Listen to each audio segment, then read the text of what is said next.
Квадрат түбірдің қасиеттері. Осының алдында квадрат түбірді оқыдық.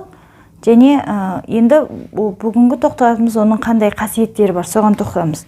Бірінші қасиеті, ол кез келген бір а саны үшін, егерде ол а саны квадратталып тұрса, түбір асында, одан шығатын сан модуль а болады.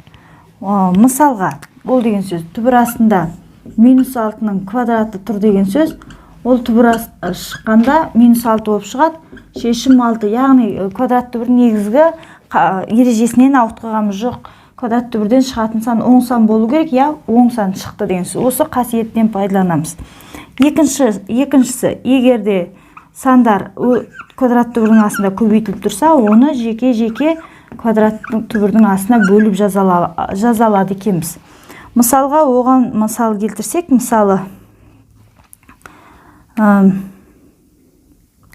мысалға беріп тұр екен, түбір астында 12 көбейту түбір астында 48, және керісінше де орындалады. Осыны алсақ, онда біз бір түбірдің астына 12 мен 48-ді жазаламыз деген сөз, көбейтіп.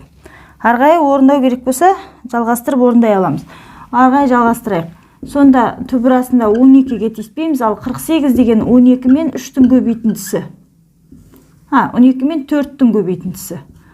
Арғарай 12 2 рет болса, ол біреуі түбірден шығады, ал 4 2-ның квадраты. Сонда осы есептің шешімі 24 деген сөз. Үшінші қасиет бар. Ол егерде түбірдің астындағы өрнек бөлініп тұрса. Бәріне де ортақ түбір. Онда біз оны жеке-жеке түбір астына алып бөле алады екенбіз. Мысалға қандай? Мұнда берілген 1,144-тен 81 дейді. Осы сан түбірдің астына алған. Енді арға есептеп көрейік.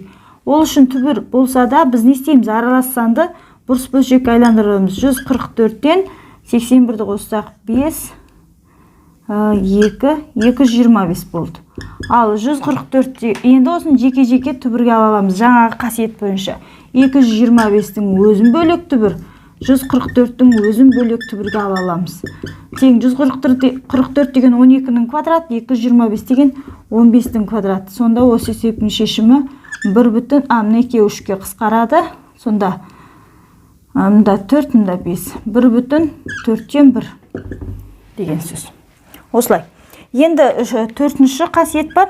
Ол кез келген а саны б санынан үлкен және олар оң сан болса, онда түбір астында а саны түбірлерде сол теңсіздікті қанағаттандырады. Яғни а б-дан үлкен болса, онда олардың түбірлерде сондай. Мысалға алып көрейік. Мысалы 25 болсын, б дегеніміз 16 болсын. Міне, екеуі бір-бірінен үлкен. Онда түбір астында 25 пен түбір астында 16-ны салыстырып көрейік. 25 5 болып шығады, 16 4 болып шығады. Шында да бағанағы теңсіз таңбасы сақталып тұр. Бұл мен мысалға алып жатыр. Тек өрнектік шамдау немесе түбірден шығару керек болсын. Бірінші өрнекке қарайық. -3-тен түбірдің астында 6 бар дейді. Ол деген сөз не деген сөз? Мен мынаны оқыған білімімізді ғана пайдалану керек болса, осыған дейін онда -3-тің 3 дәрежесі сыртында квадраты деп алалам. Және түбірі өз жерінде. Яғни біз білеміз 7 сыныпта дәрежені дәрежеге шығару. 2-ге 3-ті көбейсек 6, мен тек 6-ны бөліктеп алдым. Ал біз жаңаректе осының алдында түбірдің қасиетін көргенбіз. Егер түбір астындағы өрнектің астында квадрат бар болса, ол жерден шығады модуль ішінде -3-тің 3 дәрежесі шығатын білеміз. Ал осыдан шығады 27, -27, ол сонда 27 болып шығады. Яғни -3-ті 3 рет көбейттік, бірақ модульді ескеру керек біз. Келесі, мына өрнекті түбірден шығарып көрейік, екеуіне ортақ тұр. Мынаның қасиеттеріне қарай бөлсек, 0,25-ті бөлек, түбір астында б квадратты бөлек жазып алуға болады. Арғай 0,25 деген ол 0,15-тің квадраты, сондықтан түбірден 0,15 шығады. Көбейту б квадрат ол түбірден модуль ішінде b, яғни b болып шығады деп оң сан болып шығады деп қалдырамыз. Ары қарай. Мынау 3 сан көбейтіліп тұр. Қарасақ, ешқандай санның квадраттарын беріп тұрған жоқ. Ондай болса, осы сандарды мен бөлек түбір астынан шығармай тұрып, көбейткішке жіктеп алайын. 45 деген ол 5 пен 9-дың көбейтіндісі. 9 көбейту 5.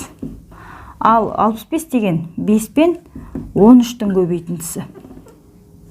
Осыған келтіріп алған соң, осы келген сандарға қарасақ, ұқсастық бар. 13-тен 2 тұр, және 5-тен 2 бар бізде. 9, 10-сы да 3-тің квадраты. Онда 13-тен 2 деген сөз 13-тің квадраты тұр деген сөз.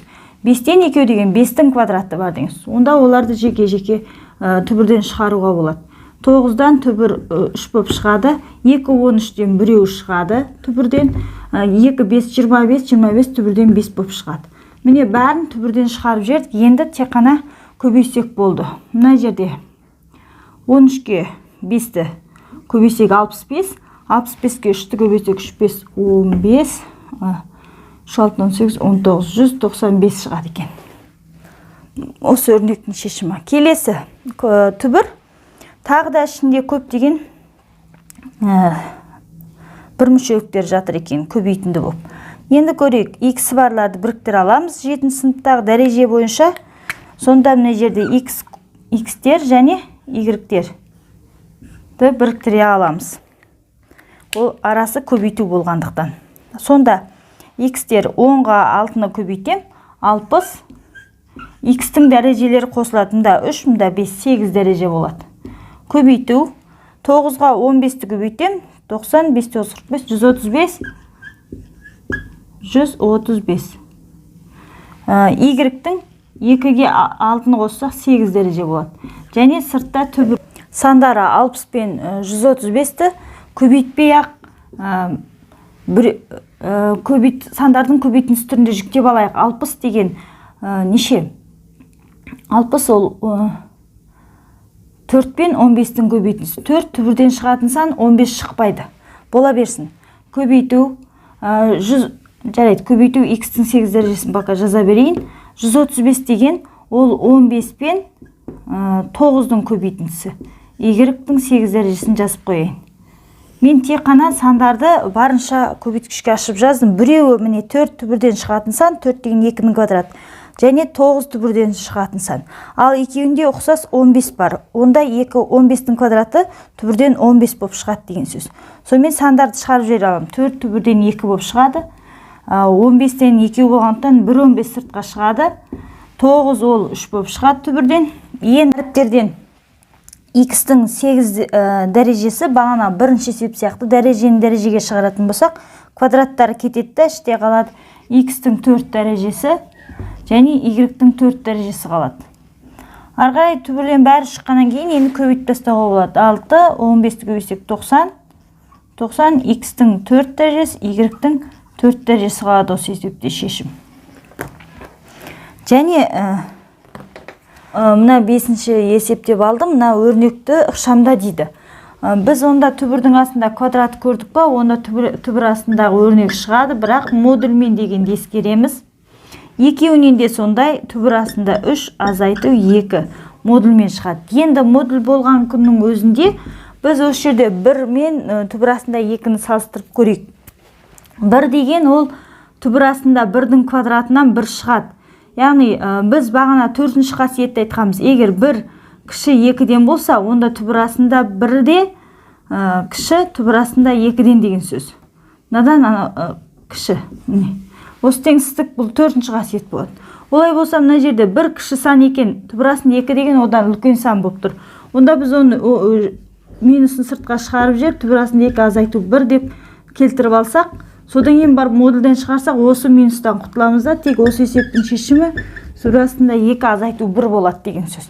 Сол сияқты мына жерге келсек, түбір астында 3 пен 2 тұр. 2 деген ол түбір астында 2-нің квадраты. Яғни 3 пен 2-ні бірінші салыстырып алайық. 3 бұл жерде түбір астында 3 тұр, және түбір астында 2-нің квадраты тұр. Ол деген сөз түбір астында 3, мұнда түбірдің астында 4 бар деген сөз. 3 пен 4-ті салыстырып жатырмыз. 3 кіші 4-тен, онда түбір астында 3, түбір асты 4-тен кіші деген сөз.